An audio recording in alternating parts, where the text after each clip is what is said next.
Hello and welcome to 2026. This is season 6, episode 1 of the Ballcard Show, the sports podcast. For the Sports Collector, I'm Jason Otero. I'm Gary LeMaster. And we back, baby. We are. We are back. Nice little 3-week break just to get our bearings. 2025 was a grind, man. Yeah. Yeah, it was. What we have 48 straight episodes. I think each one of us maybe took 1 or 2 solo episodes while the other was on vacation or had something going on. We did 49 or 50 shows. Yeah.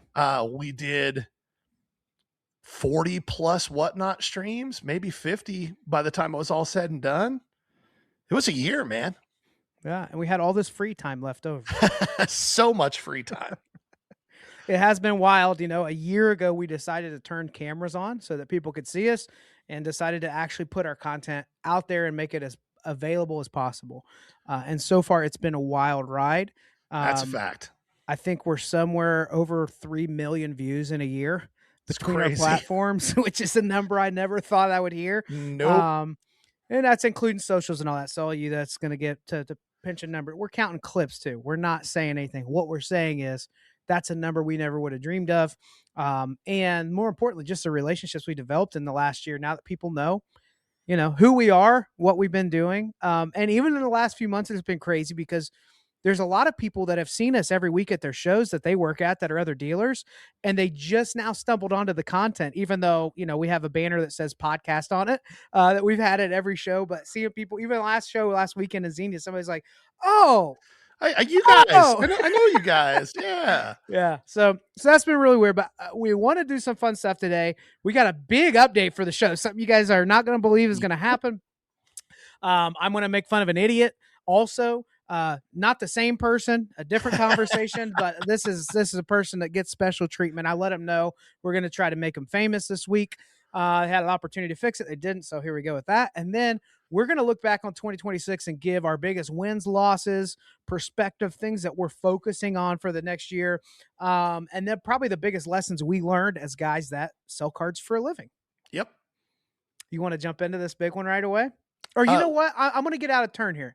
Okay. Why don't you give everybody, like, as a zero entry here into the pool, you were talking to me about some things that January has a tendency to bring out in the hobby. Oh yeah. And I'd like for you to start there, and then we'll go to Geoff Wilson after that. Okay, that works. So this time of year, if you've been in the hobby for a long time, especially if you're active on social media platforms, you see a couple of things that stand out between Christmas and the end of January almost every year. The first one is a good one, and a lot of times those of us who have been around for a long time respond to it the wrong way. We get a lot of new people coming into the hobby. They either got some money for Christmas or somebody bought them a blaster box because they know they're a sports fan. And it made them go look for their old stuff that they had when they were a kid. And then they hop on eBay and they see people trying to sell Jose Uribe error cards for $2,500. Right. And then they immediately jump onto Facebook or Instagram and they start asking questions that we've all seen 10,000 times, have been answered 10,000 times. And our immediate reaction is, how could somebody be this stupid to ask this question? It's hard to remember. We all started somewhere. Those questions don't bother me as much as they used to. Here's the one that gets me, though, more than anything else. A lot of times those same people or people who have just had enough start to make this statement, and it really, really frustrates me. So this may be a recurring theme in the show, but I want to call this translating bad hobby takes. The one I want to talk about today is a post I saw 3 times in the span of 2 hours in 3 different places by 3 different people. And that was, I'm so sick of this hobby anymore. It's just not for kids anymore. How are kids supposed to afford any of this? Let me translate what they're actually saying. I can't afford this hobby. That's what they're actually saying. What they're actually saying is, I want NT boxes for $50. That's what they're saying. This hobby has never been. And I want the hits to be worth 10 grand. Yes. I want to pay as little as possible so I can rip stuff. And I want, when I hit something, to be worth lots and lots of money. Those two things don't go together. This hobby has never been just for kids. Sorry, it never has been. Growing up in the 80s and going to shows at malls, there were 7 or 8 grown men for every kid walking around. Go look at pictures of shows from the 60s. It was just grown-ups with the occasional teenager thrown in. Mm-hmm. Kids can still absolutely enjoy this hobby. One of my favorite things is seeing videos of kids opening a box of Big League or a flagship pack and hitting their favorite player. And, those of us that do this for a living go, oh, it's only $1 card. That kid is ecstatic that they hit that Aaron Judge. He's their favorite player.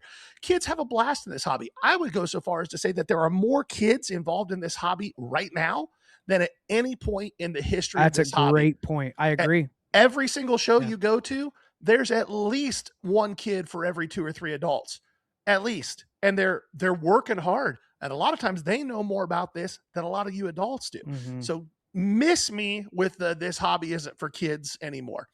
This hobby isn't for people who don't have any money. That's a true statement. But that's not just kids. Yeah. Sorry, there's my rant. That was a little bit of a rant. So here's what I would say too. Like, as you see all these people that are new to the hobby, this is the time when Facebook is more toxic than ever. Oh, God, right? Yes. Hey, I'm getting back into the hobby. I opened a pack and hit this card. Now, here's what we know. There are people who are putting that in there, and they actually mean that, and they're just excited. And so for example, Sports Cards Nonsense has a 400 and some thousand people in their group. It is a toxic, arguably the most toxic comments I've ever seen in my life regarding the hobby. And there's some shady groups out there. Yeah. But people will be like, hey, I hit this, and they just get eviscerated, and they're going to be done after one box because other people that are mad about the same thing you said or are so upside down because they believe that ripping wax was the model for some type of business or whatever, they're cooked. So don't be a jerk to people new in the hobby. You have an option too, other than like ripping them. You could just like scroll the photo. By. Or do nothing. Yeah. Don't be a jerk. In transparency. You're not good at this. I'm not. I'm better than I used to be. I used to be the guy who felt like he needed to say something to every stupid thing that he saw. It felt like it was my job to correct all the stupid in the world. You've grown a lot in the last 5 minutes, Gary. You've grown a lot in the last 5 minutes. I'm really proud of you. I'm not saying that I'm perfect at it, but I'm better than I used to be. I would agree. I would agree that you have improved. People that don't like us are going to have a heyday with that because they think that's all we do, which is not true. That's all right. Which is not true. Those people we try to offer value. We're going to talk about that a little bit more. But let's jump into this Geoff Wilson story. Speaking you ready? Of offering value, we got some exciting stuff. We got some fun stuff. So obviously we've talked about this. Everyone's talked about it ad nauseum. The Beckett acquisition by collectors. And then we have this crazy story where a letter is written from a congressman to the FTC and what's going to happen with that. Well, right when this deal was announced, the day before or the day of Geoff Wilson announcing his on-site PSA submissions, remember, same parent company, right? He's thrilled. He's excited. And Geoff does what he always does. He takes to socials to say how excited he is. I'm just going to read this so I don't mess it up. Gary, make sure that we got this up on the screen. Yep, I really hope Collectors makes Beckett great again. First off. Anyway, the excitement of getting a new Beckett price guide in the mail was a highlight of my week as a 10-year-old. I was absolutely obsessed with collecting as a kid, and Beckett was the brand I most associated with that experience. I would love to see Beckett restored to its prominent decades past. I truly hope Collectors does that. Now, there is not a word that was spoken in there that I would disagree with. And exactly. I think the old heads, the people that are always trolling Geoff, people like us that do that quite a bit, the words themselves in that paragraph, there's no problem with. There's a problem, though, and it's that we all have seen this movie before 1 year ago. Yes. With a brand that had more growth. And with more a momentum. Brand that was heading in a different direction with SGC. And we've covered that a lot. They were turned into a parts car. As we know now, 1 month later from this Beckett announcement, PSA is backed even further up. Turnaround times, last I saw, over 180 days, but nobody knows really what that means. So Geoff makes this post. Everybody loves to hate on Geoff. I'll give him credit in that if tomorrow he decided that every post was going to be the most thoughtful post in the hobby, he's still going to get ripped, right? So this is not me. 5 years I understand that, Gary. I understand. I'm just laying the groundwork here, okay? Yep. So he makes that comment. I cannot wait to say something because I'm so frustrated. Gary and I had even talked about, with monetization, like 2026, we want to partner with some brands. But the thought of partnering with Beckett that was starting to see a little bit of growth again was a big, like, that was something we really wanted to do, was go after that as a potential partner for an alternative solution to grading, right? But you have a legacy brand. So I'm bummed out a little bit selfishly, but I also, as a collector, wanted Beckett to emerge as a competitor. I wanted to see that happen. So all I did was comment on this. Beckett is going to get the SGC treatment button. And I put a little arrow. And it got a bunch of likes. And I was like, ha ha, I bet Geoff sees that. Maybe not. Geoff comments. Geoff knows we're live. Geoff knows we exist. Sometime around this too, he referenced Uncle Terry and said Uncle Terry only buys his cards at Cards HQ, which honestly, that's a pretty good clapback. But no, he doesn't. Also, all right, so I post that in. Geoff goes on. I sure hope that doesn't happen. Collectors bought SGC because they were a threat to PSA. This is different. I don't think Beckett was that threat to PSA. So hopefully they'll blah, blah, blah, blah, blah. And I just replied, willing to put a wager on it? Like an unfiltered interview if this happens to Beckett over the next 6 months. So here's how this is going to work. If Geoff replies to me, what I'm saying is, if Beckett goes down like SGC with their submissions, we're right. If Beckett goes up, you're right. But 6 months from now, let's put a bet on this and see what happens. So here's what happened. Here's the wager. I just threw it out into the ether to see what happened, expecting to be ignored. And I said, hey, if Beckett is up in 6 months, we will wear Cards HQ merch on the podcast. If Beckett is down, like we're expecting them to do, then you will come on the Ballcard Show and do an unfiltered interview. And I mean, we're going to ask questions. He messages me. He's game. So let me pull up because I got to do receipts in case Geoff changes his mind here. No backing out, Geoff. No backing out now. You now that we're out we here. Have receipts. I said, what do you think? I think it'll be fun. He said, I'm game. Gym rate shows Beckett graded 74,000 cards in November, sports and non-sports. How about we measure that? He said, if I win, I'll come on your show and claim my victory while we're wearing the gear. So he wants his face on there too, which it's going to be hard for us if that happens. But that's the deal. And then he says, if you win, you can ask me whatever, no holds barred. That's where we want to invite some of you as listeners to submit questions to ask Geoff. Yes. And we will absolutely honor that. Also, props, Geoff. Yeah. You know that we have not been anything less than, probably the kindest word would be, critical of the way you do things sometimes. And to be willing to step into that arena without the level of control that a lot of times you have when you're doing interviews, props, man. I'll give you props for that. I would agree. I wasn't expecting him to be interested in this. I thought he would say no way, or honestly just ignore us. But the only thing we counter back with was we'd prefer to stick with sports for a couple of reasons. That's our world that we live in. Yeah. And we want an accurate number of what's happening with the sports card market. And there's so much demand in the non-sport TCG and all that I think anybody willing to grade a slab with 180-day wait time is going to get some submission. So I think that sports one gives us a better picture. He said, sure, that's fine. The only caveat is if the FTC investigation shuts it down, obviously the deal's off. So Geoff, we're tracking that.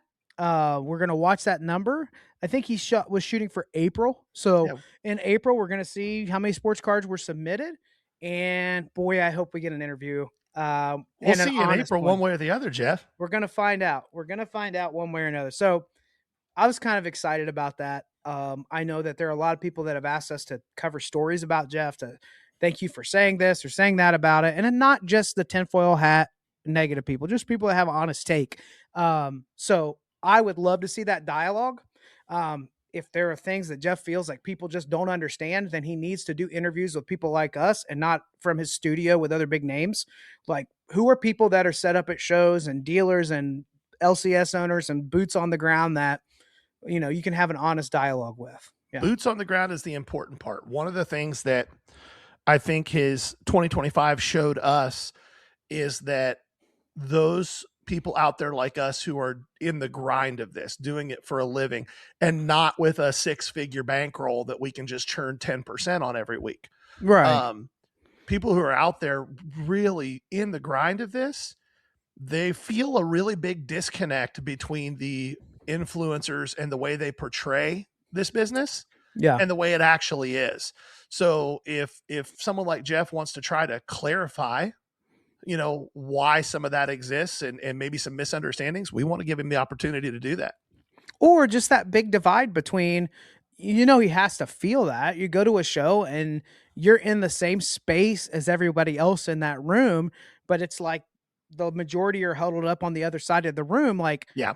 I think that there's dialogue that can happen. I'm hopeful for it. I don't think we're going to save the hobby. I don't think Geoff's going to be like, oh, thank goodness the Ballcard Show. Thank goodness Gary and Jason. But I think it would be a fantastic interview. I think we're able to be blunt in a way that's still, well, that's another topic. There's a boundary between good content that is holding people accountable and just being ultra negative because with no end in sight and for no reason. Yeah, and one of the things that we really try hard to do, and hopefully you guys have noticed this, but we conscientiously make the effort. We will go after takes. We will go after actions. We try really hard not to be personal. Yeah. Right. I don't know Geoff personally. Is probably, other than our boy Eric Michael, Geoff has probably taken more personal stuff from us than anybody. I'd say probably been more aggressive towards him. And I will say for me, Eric Michael's probably the exception to that. I get a little personal there. Not gonna lie. We don't know Eric. Eric, you're welcome to join us for an interview too. So absolutely. We'll have that story to break about your program. That's boy, that would be something. Cutting edge. All right. While we're being so positive, I would like to highlight somebody that I would consider a hobby moron. Is that okay? Oh, yes, please. This is a fun one.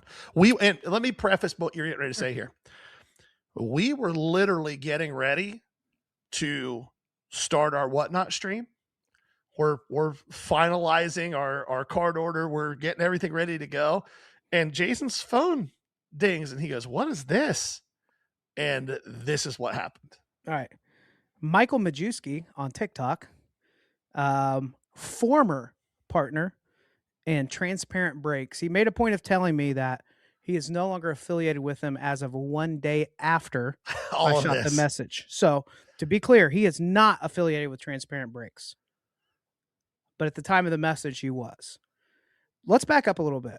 We get a lot of messages where people think we're idiots, and that's okay. I'm comfortable with that.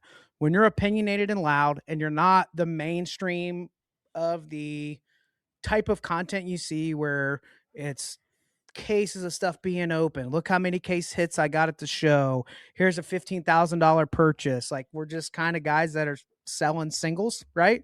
We're a little different. And so because of that, we draw out a lot of opinions. And a lot of times there's trolls that were just like, want anybody with any type of an audience, even a smaller audience, to respond and give them a little bit of marketing. And that's fair game.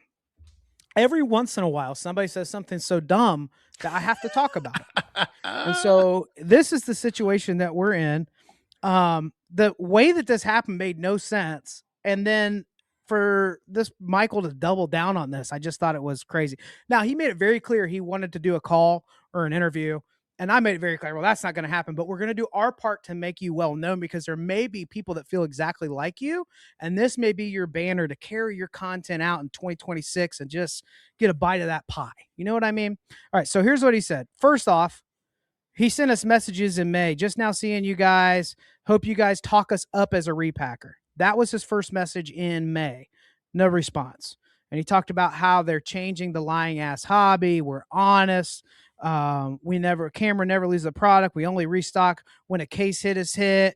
Our name is public in the next couple of days. We don't manipulate like 99% of the repackers out there. Reminder, that was in May. They're out of business and it's January. So then last week, Gary posted a preview video of stuff he's running on Whatnot. And if you haven't seen that, like, our Whatnot stuff, we are unapologetic. We run affordable, collectible stuff with a heavy emphasis on 90s and 2000s. When it comes to stuff bigger than that, we have showcases that we're set up every week somewhere in the country, in the Midwest usually, right? So, well, it's always in the Midwest. What am I talking about? But we're always set up. But one of the things we'll do is a preview, like, hey, tonight on Whatnot, I'm running this Bobby Hole auto, and here's a Marcus Camby atomic refractor. And it's a lot of like, we try to emphasize stuff that's a little bit unique and inserts and all that. So Gary's just doing a preview video of the cards that he's going to run at $1. No sudden death. We don't do that. And we don't scream. We don't scream. So this is a 20-second auction with 7-second extensions on it. And we rarely talk about what a card's worth. Nope. If we've been running lighter stuff all night and there's like $100 or $200 card, then we'll say, hey, this is where this is. The only other thing we'll do from time to time is if a card has that value and we've been getting crushed and we just can tell that bids are going to be under, we will say, hey, I'm going to start this card at about 30 to 40% of the value. We started at a number that's so obvious on the margin that there's nothing to think about. Right. So that's the video, is him showing, hey, here's the stuff we're going to run. Here's the comment. And I quote, no hell way. Great grammar. ... Fantastic. No hell way. Talk up cards nobody wants. You're as bad as... He says the names of 2 people that don't like to wear shirts and don't have hair and sell cards in the same geographical area on TikTok. They love to say, my dad's going to sue, so I'm not going to say their names and give them any. But I think I just spelled it out real clear for everybody. They said, you're as bad as them, and you try to make thousands off of humans. That is who we try to make our money from. I've not yet run into a Slenderman willing to pay. And they can't get back. They can't get it back. What can't they get back? The card they bought? The money they bought? Are you saying that we're somehow... Okay, so anyway. Keep your dork content coming, though. Manipulation at its finest. Block me or banter. I choose option C, Michael. I choose option C, which is to systematically break down how stupid this take was. I'll make you famous. Do with it what you will. Now, since then, I reached out. I gave him plenty of opportunity to respond. He said what he does for a living. He does something really honorable. I think that's great. Thank you for doing that. But he really can't explain why he had such a rough take. Well, here's why he had the rough take, Jason. He wanted some attention. Yeah, sure. He thought we were going to like bring him on as a guest and let him try to debate with us and actually make him famous. Yeah. That's what he was hoping for. Well, I don't know that we have the capacity to make anyone famous, period. No, that's fair. But you know what I mean. Leverage our audience, yes, for that. You know what I mean. So then he asked for a call or something. It's like, no, we're not going to do that. But here's the thing I want to understand. The accusation was market manipulation. And now those of you that are regulars think this is a stupid waste of time for us to even talk about it. And that's probably true. But I just want to be very, very, very clear. You could come after us for anything you want. Those 2 guys are fat and ugly. Yes. Those guys are old and out of touch. Absolutely. Those guys don't carry really big cards in their showcase. Nope. $5,000 card would be a really big card for us. That's not the type of stuff we carry. What else? They're a little bit obnoxious. Yeah. They're a little bit in the drama. They can be negative at times. All of that. But the one thing you're never going to get away with without us defending ourselves is calling us manipulators in this space. Because right. We've dedicated the value we bring to be honest. If there is nothing else we are, if we fail in our business, we will be honest on the way down. Yep. We are not going to lie. So you want to call us out for being manipulators in some way? Explain to me this, you moron. How in the world is a $1 start auction for 20 seconds with a 7-second extension on $10 to $30 cards hurting a soul? What could possibly be misleading about that? Well, here's where that divide happens. And this is one of the things that is unbelievably broken in this hobby right now. This guy's take is based in a world that is all about if somebody buys anything from us, they must be wanting to resell it. That's where that take is coming from. It's not a world. This dude can't comprehend. Oh, yeah. He can't even comprehend. He can't comprehend that somebody bought a 1998 Pinnacle Gold Team Chris Carter, which is a card you see never. It's not worth more than $20, but he can't fathom that somebody bought that because they're a Chris Carter collector or they like rare 90s stuff and they're going to put it up on their wall or in their binder and just look at it from time to time. It's worth $15. Yeah. because they enjoy it. Like that's something that person cannot fathom. If it's not transactional, they can't fathom it. Like Well, and that's one of where their that take things comes was the from. way that they would buy people's. They were willing to do buybacks right away. Was a part of the former business that they had. Yeah. That's now dissolved. Like your Crazy bitterness how that because this works. model doesn't work and many people are closing down shop over it is not our problem. Nope. We're willing to work harder. That's just it. And we're willing to think about who's buying things and is it sustainable. So guess what? You're going to see us every Sunday at 4:30. Feel free to pop in and watch the manipulation at work, Michael. It'll be Yep. a whole lot of, hey, here's this cool refractor from 2002, starting at $1, and then we shoot the crap for 20 seconds. And we do that over and over. What are we manipulating here, bud? I just feel like sometimes when people are dumb enough, we should make them famous. Yeah. If we did that more, that would be a good thing. So, Michael, congrats. You're the first rant of the year. All press is good press. Whatever that next card business is going to be, boy, it would sure suck for you to have the same scrutiny you just offered us for everybody that listens in. So I'm sure we'll get some pushback from him, but he'll also deep down inside be happy somebody said his name. So, all right, let's move on. Do you have anything else on that? No, I think we nailed it. Don't be a dummy. If you're going to have a take, use your brain to think it through before you say it. And a really valuable lesson in life in general, pick carefully the personality types that you choose to go after, because Jason and I usually aren't the ones. Now, if we're wrong, we will 100% own it. But if we're not wrong and you want to play that game, okay. Yeah, we're loud and we call people out all the time, so we should expect the same treatment. But this was just like, I've never, like, we're not running a mystery repack. There's no like transparency is, hey, I'm going to talk long. Like we talk so long. Like, I'm the shorter one and you probably have 40 seconds to comp. Yeah.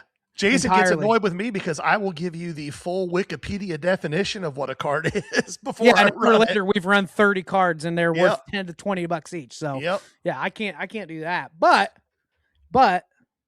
just, just be real confident with what you say. And what was that opening line again? No hell way.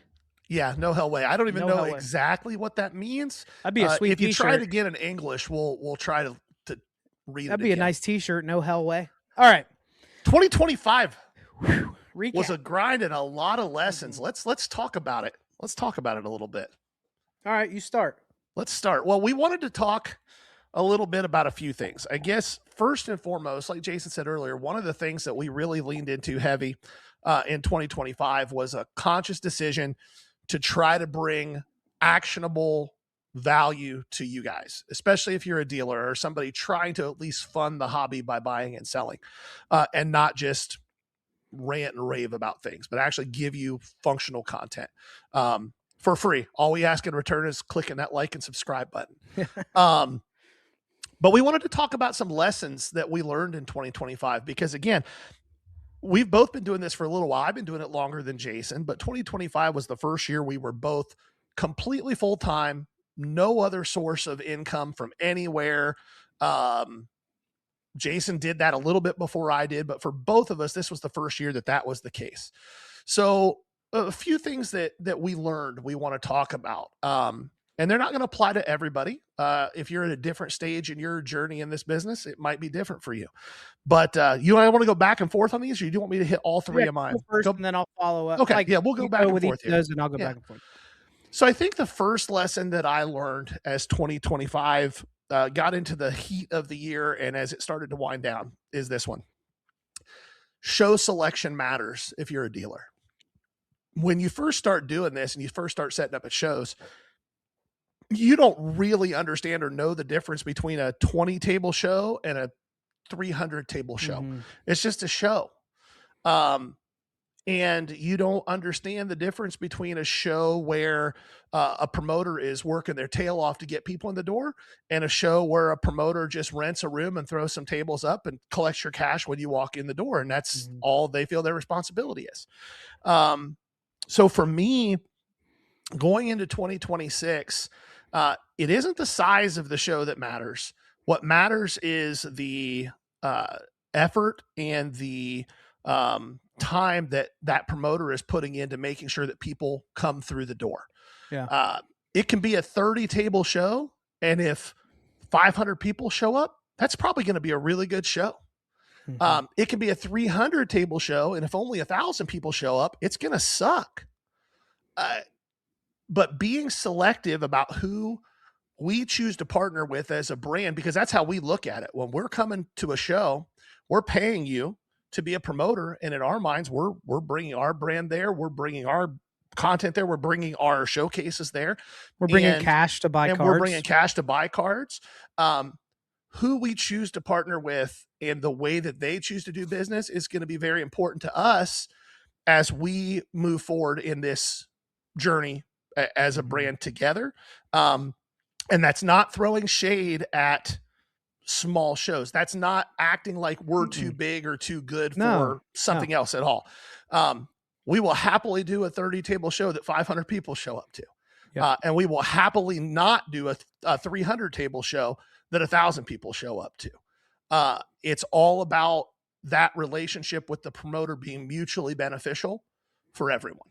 Is that a fair way to say that? I think that's a really good point. And the way that you learn that lesson is if you start having, let's say that Q1 and Q2 were really solid. And then in Q3, you notice, man, show sales, blah, blah, blah. Look back at your shows. Is there a theme? Is there a promoter? Is there a traffic issue? One thing I try to look at is there steady traffic? Period. Not even even if it is lighter attendance, but it's steady. People were hanging out at a table and walking down, and you see people coming in. I can work with that. But when there's a sentiment of the promoters that I know there's not a lot of people in here, I wish you guys would have promoted this more. Yeah. That's the fastest way for me to realize I'm not going to do your job. I'm not saying it's an easy job. Promoting's work. It is. Promoting's your work. So is being a dealer.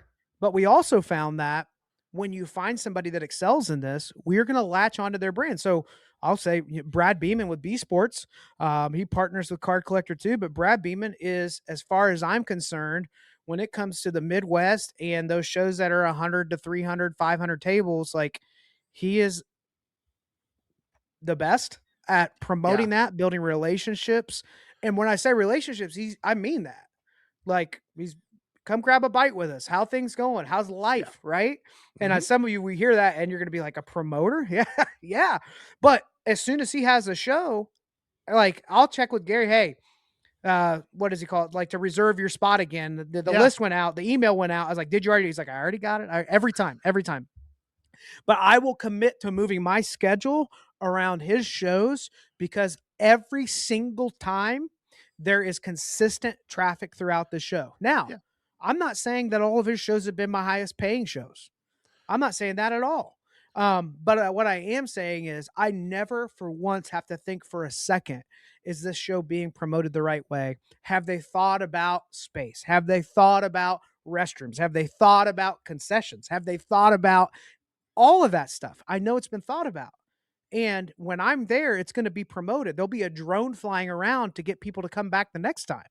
Now, and everybody can't do that. I understand that. But even on a smaller show, if I know somebody's grinding out, hustling, I'm there. Well, and Brad is top of that list. There's a few other promoters in the Midwest that fall into that category too. The guys over at Pittsburgh Card Shows, Bryce and Mark work their tails off to make sure that people are at those shows.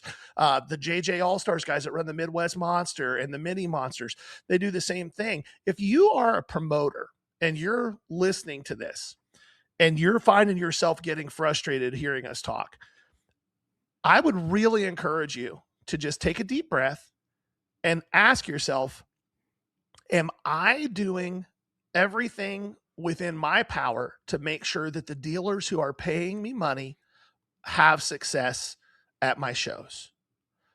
And if the answer that you give is, well, I post the flyer on Facebook, and that's the only answer you have. If it's the only thing. Yeah. If that's the only answer you have, then you should probably examine ways that you can improve your business. We should all, whatever business you're in, whether you do this for a living, whether you're in your regular job, you should always be questioning, what can I do better? How can I serve my customer better? whatever that looks like. And the guys we're talking about right here that do it right, they're constantly doing that.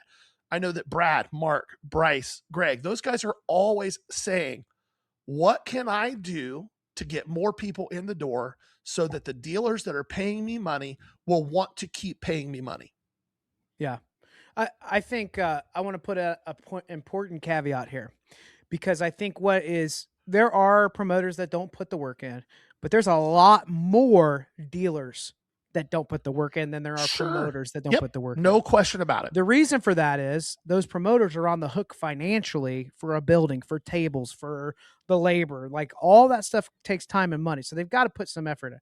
But there's a lot of dealers that are going to, as soon as we started in on shows and promotions, they're like, yeah. But your stuff's overpriced. It's not the right stuff. You haven't restickered anything in 4 months. You're unwilling to move off of your unrealistic pricing. I'm not saying reasonable pricing. I'm saying unrealistic pricing. And then you just want somebody to blame for your lack of effort. That's different. So we say this and we sound like we're projecting at everybody else. Here's how we learned that. 2 ways. One, we would go to shows and repeatedly do poorly after putting tons of hours in, pricing the cards out, and make nowhere close. There's been a couple in the last year I look back, I'm like, man, I'm not sure it was even worth it. It's a waste of a day. You depend on that to be a chunk, maybe a quarter of your income for the month. Like, you feel that. The other thing that's happened is we go to the shows that are well promoted and we don't do well. What did that tell us? We learned that lesson this year. We thought ultra modern football was going to fly in the first 6 weeks of the season, because it did that the last 3 years in a row, and it didn't. And we were at the right shows, and we have 2 options there. We thought about it, like, was it the show? Because we were at a larger one. I don't think it was. We realized the market was responding differently. That was an us problem. There were people in the door. There was money walking through the aisles. We didn't have the right stuff at the right price. So we always have to look at ourselves first, but then you have a choice of shows. Now, there are smaller shows up and coming. There are promoters running smaller shows that, like, I wish I could do every one of them because I love them so much. Yep. And their passion for this, and they do it right, and they're honorable people, and they want everybody to win, but you have to be somewhat selective. So think through your own criteria in 2026. We're going to be thinking about it like this. It's not necessarily a big or large show, but we're going to need enough bigger shows, especially 2 and 3 day shows, to carry some weight for the brand to get out there and for us to have some bigger revenue weekends. We also want to be local. And we want to do some smaller shows as well, but the caveat's going to be, it has to be well promoted. So yes, show selection matters. Yep. What's your first one, Jason? The first one I want to talk about was eBay. 2026 was a wild, or 25 was a wild ride. In January or February, I posted that video, eBay standard envelope sucks. It was one of our bigger YouTube videos because so many people were dealing with the same issue. When I started going from setting up occasionally at shows and doing Facebook sales to, like, I'm going all in on cards, part of that was doing the high volume low end with the Rico 8170, Card Dealer Pro, pay us. My goodness. Please. I now have 50,000 cards in the store. It's become a very viable stream of income, but in 2025, I really had to come to terms with a couple of things. Number one, if you're selling low end cards, understand that if you were first to the market, there will be 500 more to that market within the next month or 2. You don't have a lot of time to be aggressive with your pricing. Inventory can get stale really quickly. The principles with eBay don't change, though. List every day, ship every day. List every day, ship every day. 90% of the time, if something slowed down, I had a vacation, I was out of town, I didn't list as much that week, I didn't ship everything that week. I went back and forth whether or not I'd even keep the eBay store. And I was very close in Q3 of shutting it down or just say, hey, whatever's in there is fine, but I don't need this anymore because it's such a headache. And then I made a shift for me that's made a huge difference. I began thinking about it differently of, like, if somebody's going to eBay and they're buying low-end cards, why?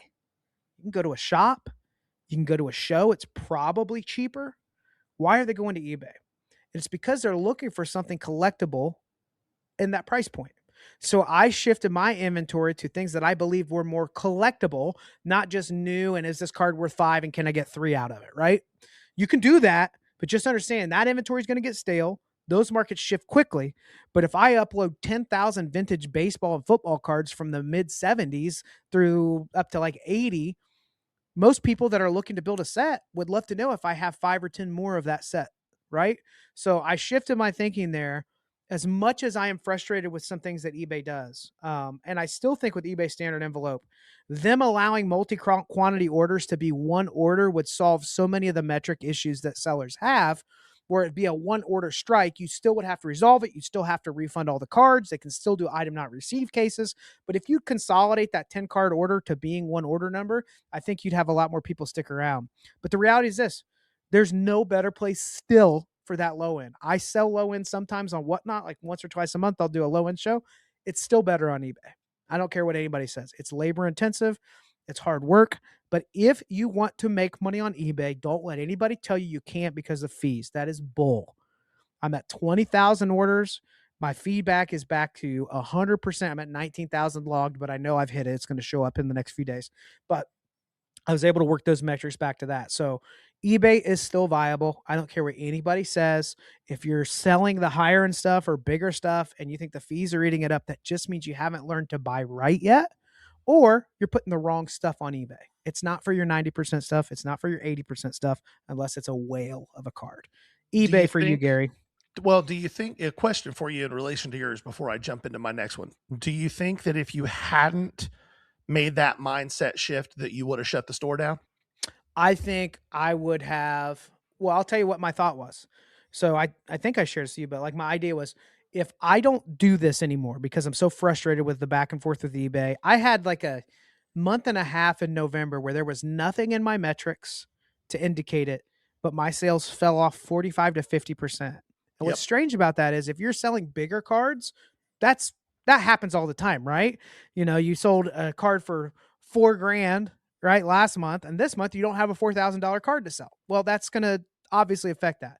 But with lower end, you usually see more of like a 10 to 20% variance. It's more this than this. Yeah. So I took a dive, and my thought was, here's what I'm going to do. You guys know I bag up all my SKUs. I'm going to do Whatnot lot auctions, one bag at a time, buy out my entire eBay store.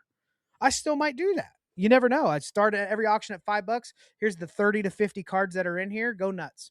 That's what I would have done if I was going to shut it down. But I was considering it. I've come to terms with the fact that I'm never going to have leverage with eBay. They're going to have people that get different deals than I'm ever going to get. Yep. That's okay. They are still marketing cards I buy for 10 cents all over the world. You're getting eyeballs on it. So like it or not, it's still the best place for low end. There's other platforms emerging. Don't at me with Collex. Get out of here. Love you, Card Dealer Pro. Collex. That's the brand, actually. I probably just screwed us over there if they were listening. But that was my big eBay takeaway. Like, I wanted to drop it. I stuck with it. We're over 50,000 cards now, hitting that 20,000 sales mark. I still believe eBay is probably the best option for low end movement. Yeah. My second one was this, and this was a hard lesson for me to learn. Don't count on a narrow buyer pool. If you are one of the easiest traps to fall into if you're a dealer, especially when you do this full time, and especially with the prevalence of the repack buying market, it is very easy to fall into the trap of having one person, one repacker, one entity that you count on so much that if 1 week they don't show up, you're in panic mode. It's even easier to fall into the trap of getting so used to that you start focusing your buying activity only on the things that you think they're going to want. And then if they don't show up, you're really screwed, because not only did they not show up, but all you have is a showcase full of the stuff that they would have bought, but not necessarily everybody else wants. Right. And now you're really screwed. It also puts you in a position where if their business changes in any way, well, all of a sudden your business is going to feel the brunt of that. Or if that relationship goes south or sour for some reason, you're going to feel the brunt of that. And going into 2026, one of my biggest goals is to diversify the channels and the people that I bulk sell to. Yeah. I still want to make sure I've got the stuff for the collectors walk-in shows and for the random people that are maybe trying to flip something or whatever. But the people that I sell 20 to 100 cards at a time to, I need 20 of those people, not one or two. Yeah. Yeah. I would agree. I think that a lot of people are addressing that issue this year as they look back. I think the reason that that happened was we knew the market was hot. We had no idea how viable, how viable and how quickly that repack market would grow. And how much, like, if somebody has capital and they have interesting breakers, they're going to be able to scale that pretty quick. And what began to happen was people like you and I were like, all of a sudden, like, I don't know how to feel about repackers, but they sure have no problem dropping 10K at our table the first 5 minutes of a show. That's kind of cool. And they offer me, if they run if it's their repack, they offer me stronger than most collectors are off of sticker. Cause now the expectation is to give a 15 or 10% discount on everything. That's the irony. Like, people want to beat you up on comps, but they never want to pay your sticker, right? That's another discussion. But, I watched a lot of people become frantic because they go from just getting started. I think some of these buyers, I know for a fact, they see people that are new to dealing. They say that they have decent inventory. They spend money on cards and they want to become their best friend and they want to be the first one at their table right away. And I get it. That's smart business for them. But what happens is they buy in like, well, I only moved 500 cards to everyone else, but I did $3,000 right away with this one repacker or this one buyer or this one collector. And that's fine. Keep doing that. Do not end that relationship unnecessarily. However, diversification is so important. When we interviewed Keith Newhart and we talked about having a shop since 2010, that is a hard thing to do anymore, right? The length of time that he has been an LC owner is the very impressive statistic, and all the great stuff he's done there up in Delaware. That one's it. But he was committed immediately to diversifying. So those of you that maybe are feeling this pinch of like, hey, I had one strong buyer and then Whatnot changed the rules. And now my repacker doesn't have Whatnot and he's getting really picky and he's hitting these price bands and there's a squeeze going on. There's more margins. Two ways of viewing that. How can you tailor the experience for them? Or I need 3 or 4 more of these guys. Yeah. And I think if more dealers would do that, now here's what's going to happen. If it's repackers, they're going to get territorial. They do. They're going to have feelings about it. They don't want you selling to other repackers too.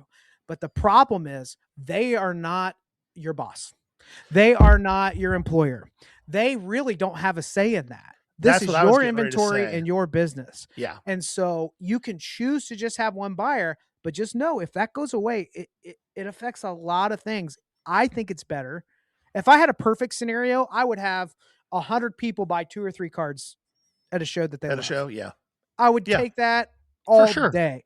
It would all be end user, but that's not realistic. If you want to get paid and you want to pay your bills with this, you're going to have some case hits in there, like it or not.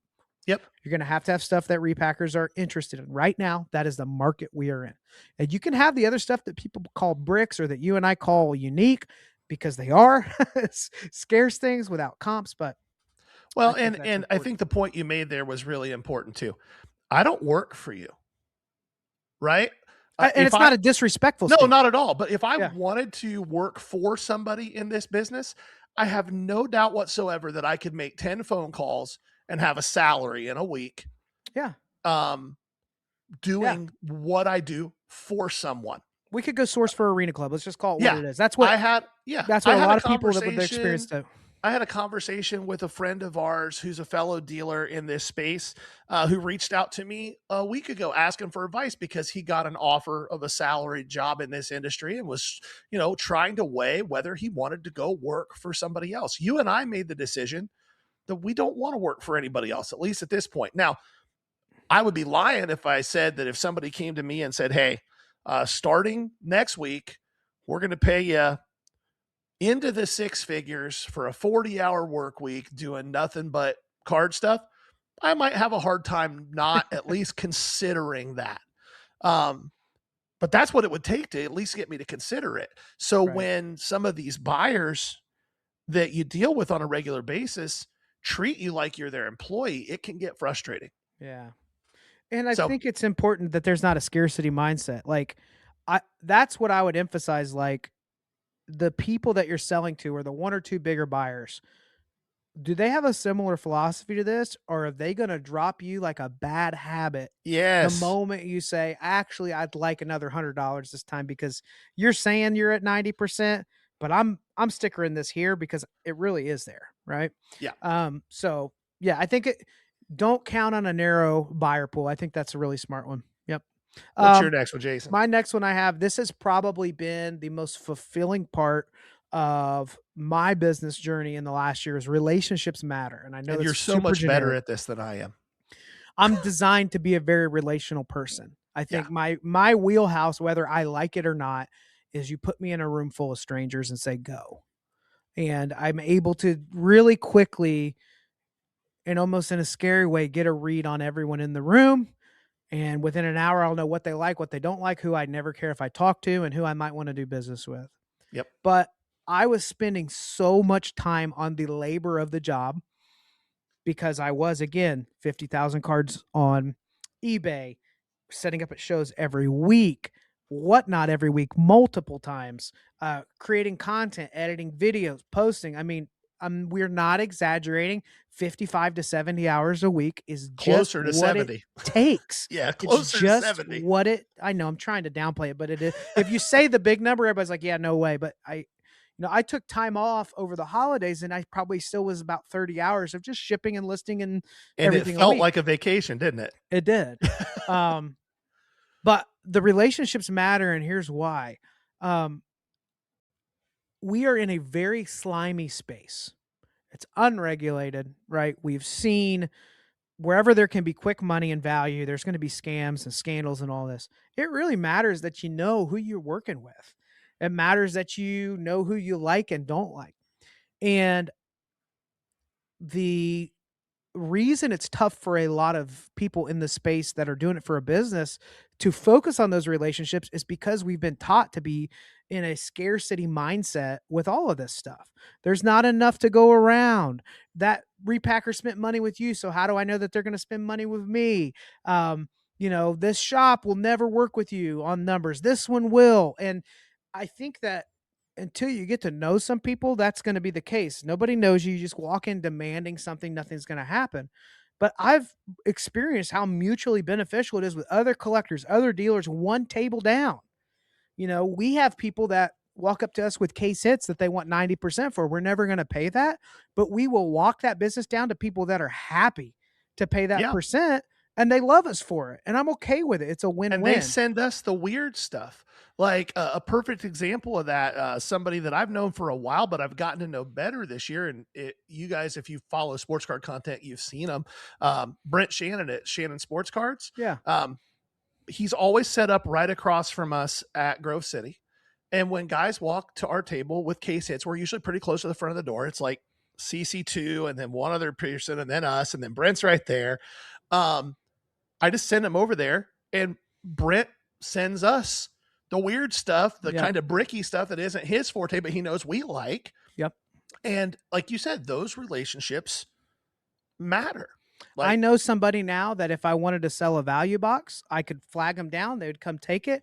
I know somebody else that if I was looking for a certain type of card, I know buyers and people that buy from us now, like So Cooley on our whatnot. Shout out to him. Like, he's super involved in that, but he's a massive merino collector. Incredible Instagram, by the way, if you love merino stuff. But if I was ever looking for something, I would reach out. And it's not about it's not just about a monetary exchange, but I think it matters that there is actually some sense of community in the space. I work here. You work there. We're coworkers, like it or not. And I would prefer to enjoy the time I spend at shows. So I find myself now, by focusing on this, enjoying shows more. Slow shows feel like a 2-hour delay school day to me.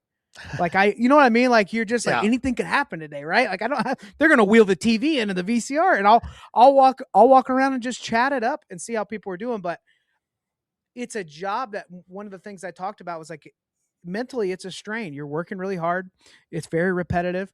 most of the time you're working alone, I think relationships really do matter. I think they do. Yeah. I think it's important. If you don't have any of those, just put some effort in. Say hi next time to the person that's been friendly to you at every show. Ask them their name. Go look at their stuff. Start a conversation. You never know where it will lead. And focus on developing those relationships that are two-way street relationships. I think it's easy to get caught up in a business relationship in this space, especially with as many people as are out there that have a big following. Even if it's just an IG following where they're just like posting pictures of stuff, people know their names. Yeah. And you get a little, I don't want to say starstruck. That's not the right word, but you get a little bit of the, oh, this person is somebody that would be great to do business with. And all of a sudden you realize that relationship is all one way. They want to buy your stuff at 70%, but when you want to buy their stuff, it's got to be 95% of the sticker. Yeah. Focus on two-way relationships as well. That's all my aside would be there. A really good point with that is there are some people that if you just both decide, hey, we're playing the same game here, so it's probably not going to work, you may end up having a really good friend. And I had this happen last year. There's a couple people where we got to that point where I was like, I can't keep giving you that kind of a discount as I work my numbers more, as I would do my accounting afterwards. Like, hey, I was a little bit aggressive there, and I just can't. Most people that are reasonable will respect that. And if they don't, you don't need to do business because they're going to screw you over at some point. But it's been amazing what's happened with some of those relationships where it's like, we're probably not buying and selling from each other. But now if they have something I like because we're cool, I get a better deal if it's for the PC, right? Yeah. Or if I have a really neat card, they'll market that card for me because if they have a buyer that likes it, they've provided value to their buyer just by telling them where to find the card. So those relationships are huge. And your LCS is not the enemy. Go find a shop if you really care about this hobby. Narrative. If you really give a crap about this hobby, find a local shop if there's a few close to you and hang out there whenever you buy cards. Talk to the owner, get to know them. Gary and I pop in and out of shops all the time, but there's no secret. I hang out at New Heart Cards in Delaware more than anywhere. And I used to just go in and make my purchase and thank you and good talking. And now I find myself sitting on a stool hanging out for an hour. Yeah. Talking to other people that come in. So relationships matter. Getting to know the people in the space that you're hanging out with, it really does matter. So that was a huge lesson for me. Last one for me before you get your last one. Something strange happened for me this year.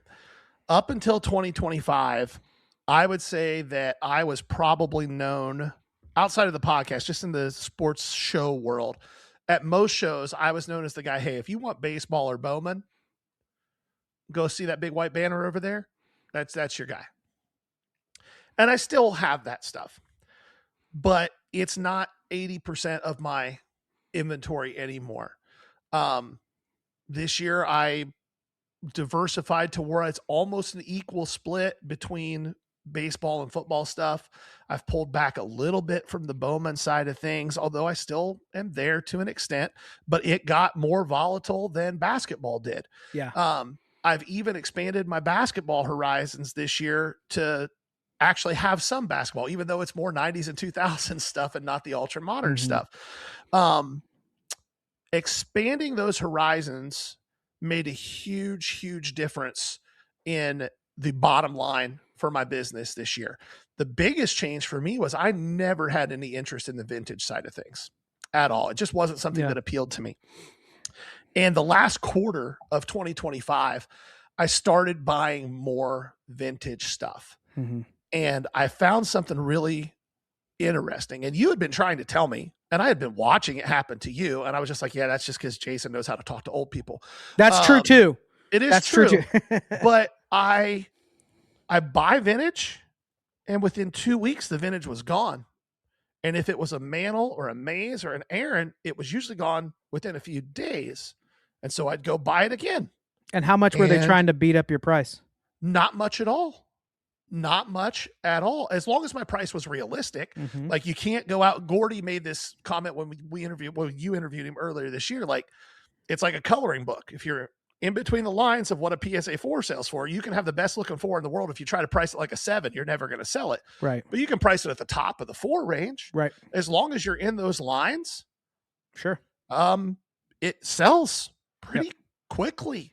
So for 2026, I'm going to try to do even more. I kind of am setting a goal for myself by the end of the year. I kind of want about 25% of my overall inventory to be vintage. Well, and beyond that, as you're doing this, a side note, you're enjoying it. Like you're building out the Yeah, that's what I 1957 say. set. I'm going to do the 57 set. One of my favorites. A good friend of mine came up to me at Xenia. Guy I used to coach with, shout out Luke. Guy I coached high school football with for several years came up to me at Xenia and said, "Hey, I just got these back from grading, and it was 8 or 9 of the stars from the 57 set." And he gave me a good price on them. I bought them from him. And I looked at my showcase and I realized, well, I already have the Hank. Mm-hmm. I already have the Maze. Well, let's see here. Maybe I should do this set. And I've got 2 cards. I might as well build out the 1957 set. Well, so what happened is the next week, yep, I went to an LCS owned by a friend of mine who's been a friend of mine for 30 years. And he had about 19 or 20 of the commons already graded, PSA 4s, 5s, and 6s. And he gave them to me for one heck of a price. And then another friend of ours, back to relationships, sold me the Ernie Banks, and it's raw, but it's nice. It's clean, yeah. And then I picked up another 54 commons and semi-stars for less than $2 a piece this week. I'm a quarter of the way through this set. Like, I just want to point out that, like, let's look at how much Gary's grown. 6 months ago, he was opening SpongeBob, and now he's looking at real cards. Still going to open SpongeBob. But that 57 set, I think that's a set. That's a really good point. I think expanding your horizons pays off, right? Like looking at a little bit different stuff, trying some different cards in there. So that's cool that the vintage has been popping off for you. Yeah. It's been fun. I don't buy it all the time, but when I can, I do. I'm learning lessons about what moves quickly and what doesn't. Now, a temptation with vintage is if there's a comp there, I'm going to get it. You need to be more concerned if you're unfamiliar with vintage. If there's a comp there, will it still sell is a good place to start, right? Yeah. Because I've been cooked on a few of the right sets and decent names in raw condition that until I'm willing to send them off for the one that everybody knows they are, probably not going to sell it. So there's a little bit of a painful learning curve. The beautiful thing about vintage is it can be really beat as long as you're willing to lower that price enough, you'll move it. Yep. You can unpark that a little quicker than some of the newer stuff. Yep. So that's a really good point. The final one when it comes to shows and the business is I had to learn the power of no. Now, obviously on camera here, I'm very direct. But if you've ever seen me in person, I'm direct, but I'm very friendly. I'm not going to be unkind. If somebody throws that energy at me, you can get it right back. But for the most part, if it's between me or Gary and there's a tense situation, he would prefer, and I would prefer that I'm probably the one responding, right? 100% of the time. So one of the things that was tough for me was because I was so committed to my metrics, if I bought something really right and I could hit the percentage I wanted and the price of the card was way up there where I may have like doubled up, I had a tendency of saying yes because it was like, give me that money back, let me rebuy. I already made my margin. And that works and works and works until you hit like a slower month. And then you're like, what's going on? What is happening? You need every one of those points. You needed those points back. And so one of the things I shifted in July was I knew that I was going to take a little bit of a hit on my sales initially to say no a little bit more, to hold my ground when I'm $10 or $15 off. Those were the tough ones for me because it was always like, dude, you can rebuy. You've already got the 20 or 30% you're expecting on this card. Just go unpark that money. Well, that's fine, but some of that stuff was really liquid. And 10 minutes later, I probably would have gotten a stronger percentage. So, and 10 or 15 bucks on a $500 card is a whole lot different than your $50 card that somebody offers you 35 for. Right.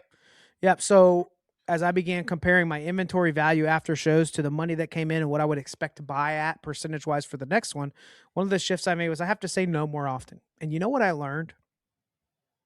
By doing it respectfully and carefully, it didn't affect my sales. Nope. It didn't. Some people respected it and they're like, oh, so you want like 5% more on stuff? And they just started offering stronger. So you never know what will happen. Other people respected it more, and it opened up a relationship there where they may not buy from me, but they respected my willingness to be like, the price is the price, I'm here. And it's a little bit of a, I think everybody that takes this full-time leap, especially in the show scene, has to go through this. I think you've already been through that point. I had to go through it last year. I had to learn that lesson. You got to say no more often and trust Yep. yourself. If you're putting the work in, trust the numbers you saw, trust those comps, trust the market. And let's be very trust the honest market. about trust this. the active market, Yeah. not just trust the market and blank statement. Let's be very honest about this part of it too, because this is one of those lessons that's a lot easier to learn if you've got some cash cushion. Like if you've got 6 figures is strong, but if you've got 5 and into the 5 figures of a little bit of like cash cushion, it's a little easier to say no. Sure. Than it is if you've got $400 in the bank and you're like, I got a light bill to pay this week or a mortgage to pay this week. If you're in that position, you shouldn't be doing this full time. Right. Right. But I know people who are trying to. Yeah. You shouldn't be.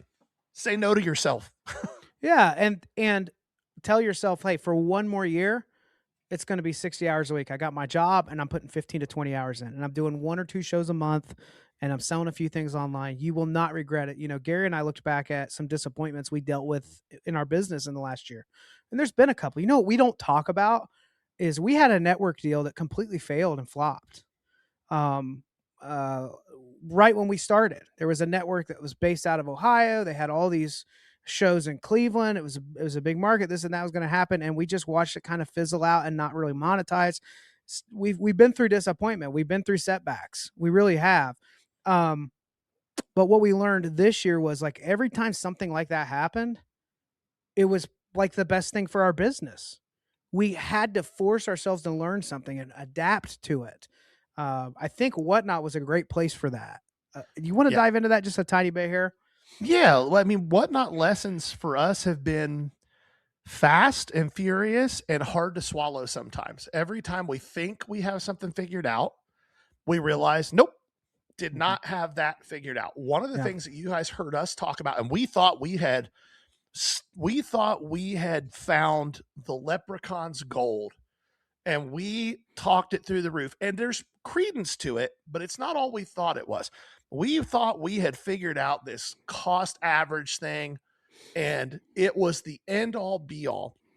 And there's validity to it if you're unbelievably picky about what you buy and if you run every single card that you buy. But I'll spell that out a little further. If we buy 150 cards and 100 of them are really good to run and 50 of them you're like, well, there's some value there. Until those 50 cards move, you did not buy those 100 cards at that. Like it's just math. That's parked. You're parking it. Yes. So whatever the cost per card, all 50 of those are zero. It's negative. It's negative and money. What we found was we would buy 500 cards at a show and we'd spend $1,100, and we were like, man, we're in these for $2.30. We're in this for less than $3 a piece after our costs and everything else. And then we would run 300 of them, and 200 of them would go into a box. And we'd say, well, we'll get to those eventually. And then we had 7 4 rows full of eventually that we realized were going to be impossible to actually turn into cash. So we had to learn a really hard lesson on that front. Yeah. And we finally broke down and we took the vast majority of that stuff and we took almost a full day on Black Friday and we grinded out the longest Whatnot stream we have ever run just to get some of that cash back. Don't care if it's $1, don't care if it's $3, whatever it is, just get it back. We were running 100 card lots that were selling for $8.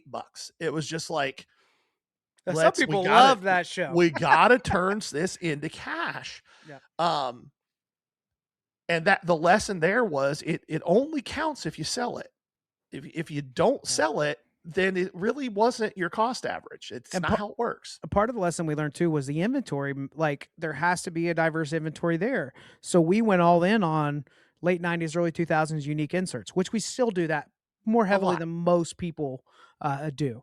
And because people are our age, a lot of people are our age. There's some people younger, but for the most part, they're not early 20s hanging out in our shows, right?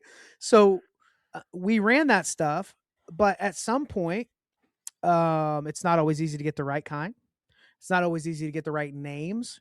You can have a card with a $300 comp and run that on Whatnot, and if it's not the right name, We've you gotten might get 50 20 bucks or for 30 that. bucks. Yeah. Like It's happened. it happens.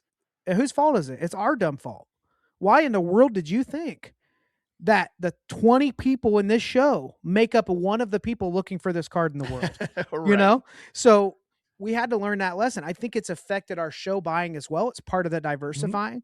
But I know this. If I want to have a successful show, I bet, especially if it's 90s, 2000s, there better be Jordan, there better be Kobe, there better be Shohei, there better be Jeter. Who else are we forgetting? Barry Sanders. Barry The Sanders. names matter. And if Yeah. you ran 20 of their cards last week, guess what? Go buy them again. The Yep. same names. Listen to the market. You and I had some cards that we loved, players we couldn't believe. Hall of Fame auto. It didn't matter. Yep. What do people want to buy? So that was a really hard lesson for us and whatnot. We got cocky about it. Now, the beautiful thing, we can still say this, we have not lost money on a show yet. Nope. We've made money every time. But we had one show this year where it was close. And we spent a lot of time on it. So we've had to change that up. That was a big lesson for us on Whatnot. One of the things that threw us off was when we first launched Whatnot, Juicebox gave us that case to do a review on. So we had a case of PSA and SGC slabs to give away over like a 6-week, 8-week period. And our following grew to like 4,000 in that 6 weeks. And we're like, we're going to have 50,000 followers by the end of the year. No, we you're got not. 85. We got 85. No, you're not. Unless you want to keep giving away thousands in slabs every time. So, you know, that was part of a lesson too. It's going to take time. Spend time with your audience, build relationships with your buyers, learn what they're looking for. Learn what you're looking for. At one point, we had a big Ted Ginn buyer. I would go get that. There's a Gingy Beard's a handle on our that follows the pod and all this stuff. He loves CC Sabathia. Like, I know a handful of names that I probably wouldn't normally grab out of a stack that my buyers like to see. And so you really have to, with Whatnot, it's a moving target. I wish I could use the quote that I give you all the time when it comes to Whatnot. We don't know S about F. I'll just leave it at that. But like, there's a quote from Ozark, and it's like, just when you think you completely understand that market, just buckle up, because Whatnot changes quickly. It's ever evolving. And if you're going to do a model where you're not yelling and just pushing sudden death, you really have to have the right stuff, because a 20-second auction with no action can clear out a room in about 5 minutes. You start running stuff like that. It's also a really important lesson there. And you just alluded to it, but I want to just hit it a little bit harder. If you want to grow a Whatnot stream, now I also want to clarify this. There are a few of the guys that are kind of yellers and screamers who don't do the, hey, we're only halfway there chat. They don't lie about stuff. They just, that's their way of entertaining. Yeah. But if you are not going to be that's that type of a seller, then your growth is going to be slower. If you're not, actively doing the monkey song and dance, people lose their span of attention. They flip to different rooms. And we had to learn the to cards. be okay with cards. That level of growth, and seeking the right customers for you, and not just casting the widest net possible. That's a great point, because if we went off of comments for the last month, we would have run nothing but Drake May case hits. Yeah. We're not those people. And honestly, if I have a Drake May case hit, I'm probably putting it in my showcase. Yeah, not running it on Whatnot. Yeah, not that I'm a people in the room. You've seen me do that. Like, I'll run Rookie Kings. I'll run some $100, $200 stuff max, but bigger than that, it's just not consistent with our market there. Yeah. I have people that buy $500 cards from me on a regular basis at shows, but in our Whatnot, it's affordable and it's collectible. That's the criteria. Right. So content, as we wrap up here, what are some lessons you think we learned? If anybody else is out there and they're thinking about doing card content, here's the first thing I would say, and then I'll hand it over to Gary. Yeah. The biggest regret that Gary and I have with our brand is that we did not put this on camera 5 years ago, that we didn't trust ourselves. We knew how hard we were willing to work, but we didn't believe in ourselves enough, if we're being honest. We were hopeful and not like believing that we were going to build something. And it wasn't until we put ourselves out there that we realized there's an audience of people craving authentic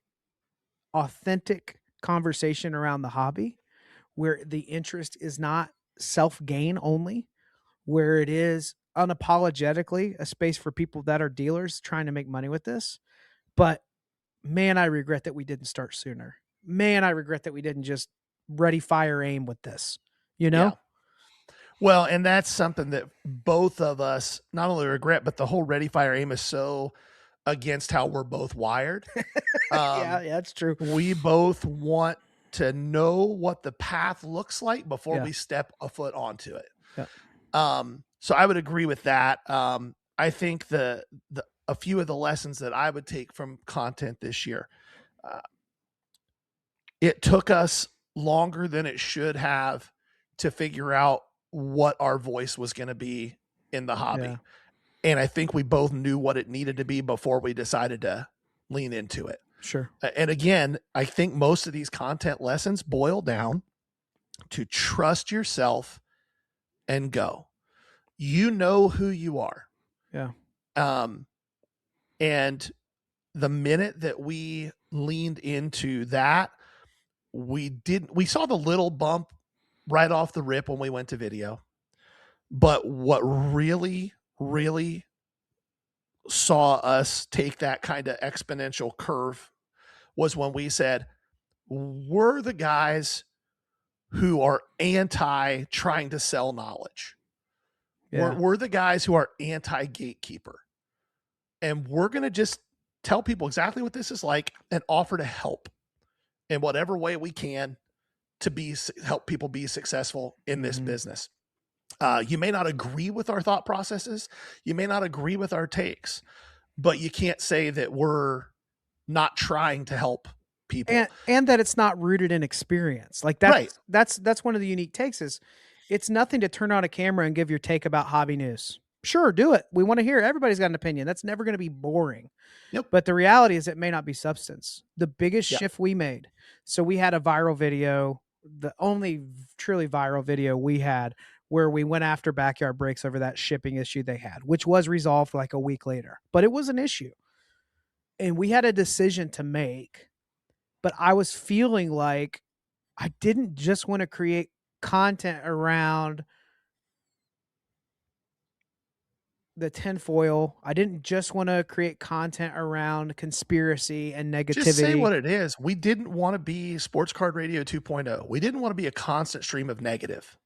Yeah, but some of the stuff they said I really liked, so I don't want to. Well, it's not a question of liking it. I think all of us, human beings, we all eat up when somebody says the things that we think deep, dark things about, when somebody's willing to say the negative things that we might be a little too afraid to say. And if you listen to us at all, you know that we will say some of those things, but we didn't want every week to be an hour of just crapping on everything in the hobby and complaining about every person in the hobby. Like, that's not what we wanted. And that's the reason that I started turning on my phone when I was shipping items on eBay. And just answering any questions people would have. And until TikTok changed hands and ownership, I was able to do that. Now we get restricted if we mention the word eBay. I can't. We were set up at a show this weekend, not even talking, just had the camera on the table so people could watch what it's like at a card show. And we got restricted. Yeah. So that's made it tough, but we did that. And then the biggest shift we made was this thing called the value box, where it was like, what can we give away? What can, we're not saying that we have a massive shop. We're not saying that we are the biggest influence. We're not saying we buy these $10,000 cards, but you know what we are saying? Nobody's going to outwork us. Nope. There's nobody in this industry that's going to outwork us. I stand on that. I don't care. And the other people saying I do, they probably work just as hard as we do. Yeah. But you're not going to outwork us, and we're never going to lie to you. We're going to tell you exactly what we're experiencing. And we're going to try to offer you the best advice and knowledge that we have to help you in your business. But trying to be the exciting new content, that wasn't us. We're a couple of blue collar guys that work really hard, and we took the leap, and we want to help other people know that this is an option too, and find a way to be helpful in that. So like, if I can say there's anything we're going to double down on, it's how do we bring more value to the content? This morning, someone shared, Thomas Family Cards on TikTok, shared this long story about how a philosophy that we introduced in an episode is affecting his business with a stressful situation he was dealing with. And I got emotional. Yeah, it's awesome. I got emotional. because nobody knows. I'm getting teary eyed saying this.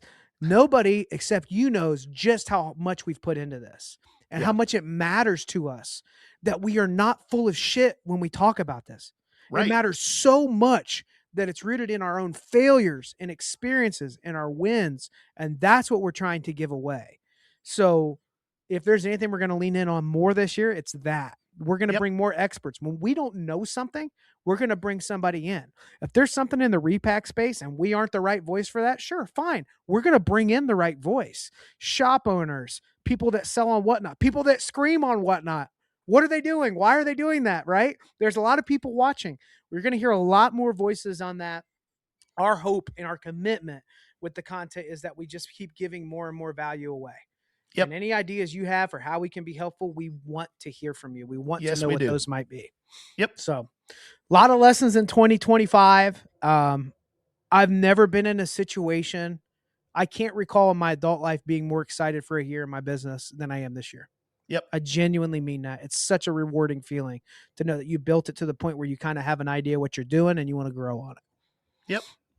And you still remember the big thing for me is not only that part of it, but always remembering what you said earlier. We still don't know S about F sometimes. And being willing to eat. You're never going to grow as a person or in your business unless you're willing to say, hey, I was wrong here.